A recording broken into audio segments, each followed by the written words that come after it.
Hi friends. Hey, how do you like my hat?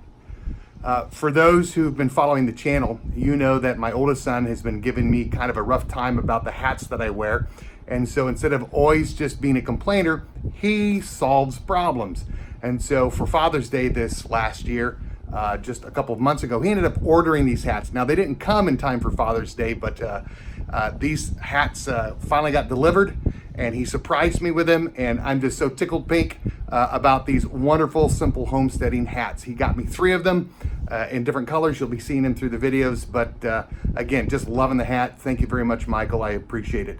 Well, today we're going to be doing a number of things. First, we're going to be putting in one of our boxes with fall plants. In other words, we're going to be putting some things in the ground that we're going to harvest later on this fall. We're also going to be talking about our bean boxes, or we're going to be doing some different things with them than we've done before. Instead of pulling up the plants and putting in new ones, we're going to talk about what we're going to do next. And then we're going to do some other updates around the garden, show you what's been going on, especially with some of the new hybrids that we planted this year in relationship to our tomatoes. And we'll show you how those things are going. So again, come with us today, watch the video. We hope it's going to be an encouragement to you. All right, real quick before we go out, I want to tell you that we've made a significant change in who supplies our seeds for our garden now. We've been very happy with Burpee. We found them to be much superior than the other brands of seeds that you usually get at the big box store. We have talked about in the past how we've noted a difference between Burpee seeds that you buy from big box stores as opposed to the ones that you get straight from Burpee. And we've been, for the most part, pretty happy. However, after doing some additional research, doing some additional reading, getting on YouTube, and then reading a couple of contemporary articles out of one of our favorite quarterly journals, not Simple Homesteading, that's me.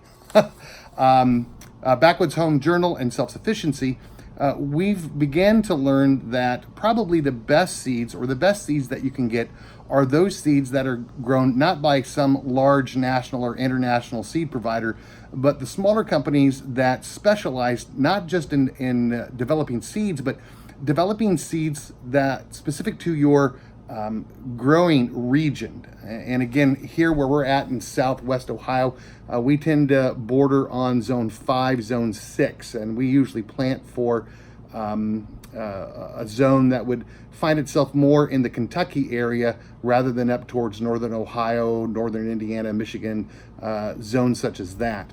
However, what's specific about the seeds that we're going to be using are, again, these seeds are developed for our region of the United States, and they have a higher germination rate, a higher success rate, because they're, again, specifically developed for this region of the United States. And so, again, after doing some research, the seeds that we're going to try out of the gate for our fall garden and for next year are developed by Johnny's Select Seeds. Now, we've never tried Johnny's seeds before, but if we like the way in which they germinate and the germination rate we get, and we like how well they grow and the fruit that they produce, we'll probably be switching permanently over to Johnny seeds.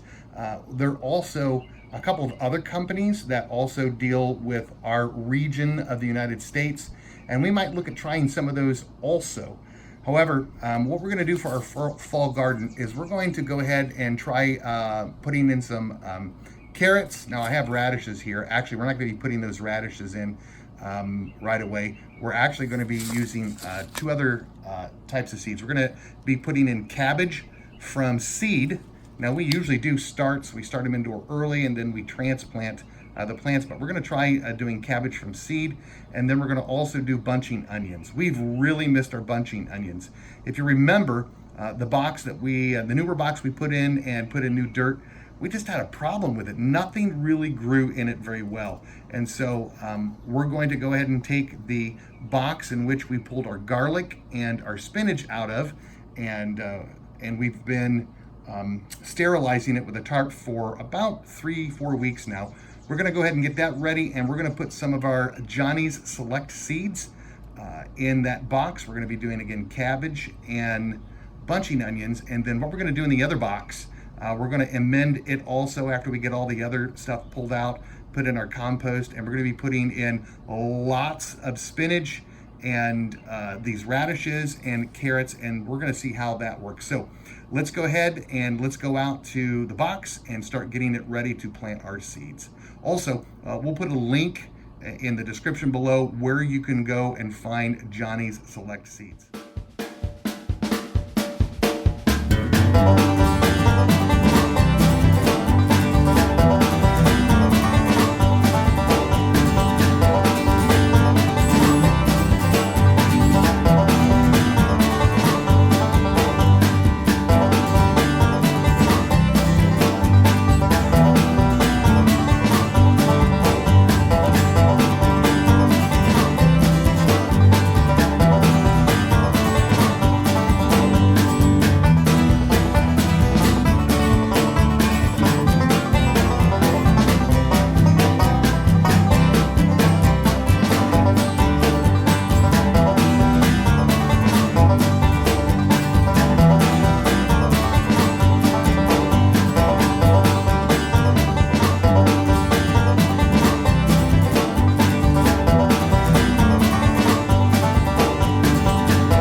So what we're going to do in talking with Lynn, we're going to do 3 rows of cabbage. Now with intensive raised bed gardening, you're going to want to do 1 cabbage per 1 square foot. We're not going to be too exact on this one. I might go get my bar and measure some things out just by eye, but then we're going to do 1, 2, 3, 1, 2, 3, 1, 2, 3, and then we're going to run bunching onions between each rows, and then we're going to just see how these do. We'll see if we'll get some cabbage in time before freeze comes. Even if the freeze does come, we might end up covering these with like hoops and covers, and see if we can create just a little bit of a greenhouse effect and make this growing season last a little longer for us. Lynn is over right now getting that box prepped. We're going to amend that one. We're going to take the finished side of our compost, get it in there, as well as doing some compost, excuse me, not the compost, but the composted manure that we've got in the bags. And so we'll end up putting that in there also.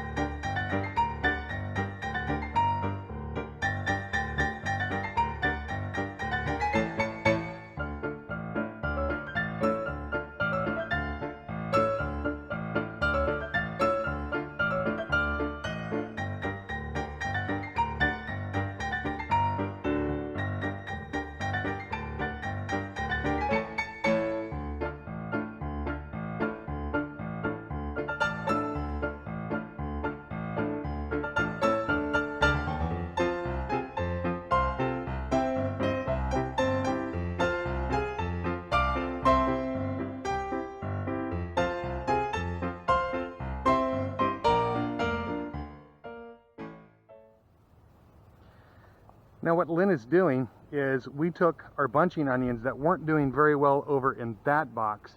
She's pulled them up and she's just going to transplant, and we're going to see what we can do. We're going to take the seeds from Johnny's Seeds and we're going to try planting a row either in that one, or we might do another row there in the middle, but we're just going to give it a shot. If you remember, we transplanted a lot of lettuce that we started inside, not so we could transplant it, but so we could eat it, because we were anxious to get some fresh lettuce before we could get stuff into our garden. And we didn't think it would take, and it ended up taking and grew very, very well. And so we're going to see if the same thing happens with the transplanting our bunching onions, and we'll see what we get out of these.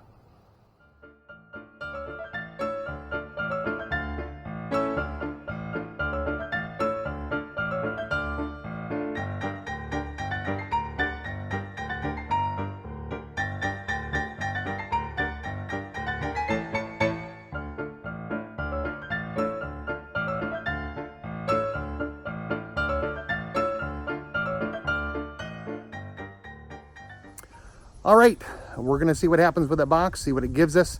Again, if you don't put anything in the ground, you'll never get anything. Remember, if you liked this video, hit the like button. If you have not yet subscribed to our channel, please subscribe. We would certainly love to have you as part of our online community. And then if you'd like to know when we come out with a new video, hit the little bell button and you'll get a notification either via text or email to let you know when we've posted a brand new video. Again, thanks for being with us here at Simple Homesteading. You have a great day.